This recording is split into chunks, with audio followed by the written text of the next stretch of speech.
Maju di Pilpres, latar belakang keluarganya selalu jadi sorotan. Nah, biar nggak kaget, mari kita lebih dulu melihat langsung silsilah keluarga Prabowo berikut ini. Dari garis ayah Pak Prabowo yang paling mudah ditelusuri adalah sampai ke garis ayah dari kakeknya, yakni Raden Tumenggung Mangkuprojo. Kakek buyutnya ini adalah anak dari Raden Tumenggung Banyakwide atau Panglima Banyakwide, seorang panglima laskar di Ponegoro yang berasal dari keturunan pejabat wilayah Banyumas. Salah satu anak dari Tumenggung Mangkuprojo adalah Margono, atau lengkapnya Raden Mas Margono Joyo Hadikusumo, yang lahir di Probolinggo tahun 1894 dan meninggal tahun 1978. Salah satu anggota dari panitia penyelidik usaha-usaha persiapan kemerdekaan. Margono menjadi Dewan Pertimbangan Agung tahun 1945 setelah proklamasi, yang tugasnya adalah memberi nasihat tentang negara dan urusan luar negeri kepada Presiden. Hanya saja, ia mundur 2 bulan kemudian.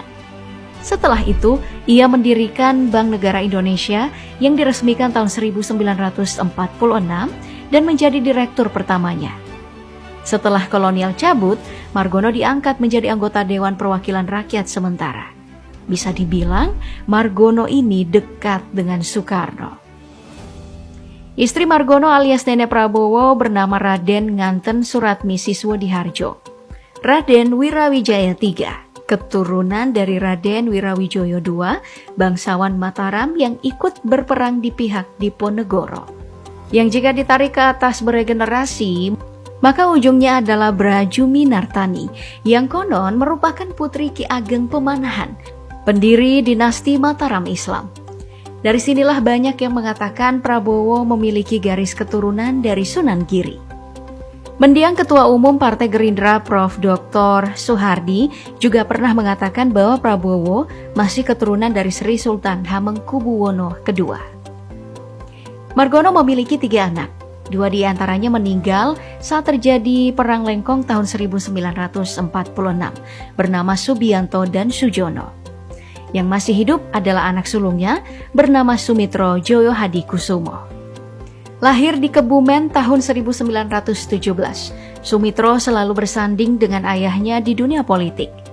Tahun 1946, ia sudah menjadi delegasi Indonesia di Rapat Perserikatan Bangsa-Bangsa sebagai Menteri Ekonomi.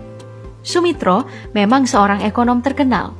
Setelah kemerdekaan, ia menjadi Menteri Perdagangan dan Perindustrian tahun 1950. Soeharto lalu memanggilnya untuk diangkat menjadi Menteri Perdagangan. Tahun 1973, diangkatlah dia menjadi Menteri Riset. Lewat koneksi politiknya, Sumitro membangun jaringan ke Eropa dan Amerika, juga menjadi pioner dalam kebangkitan konglomerat Indonesia.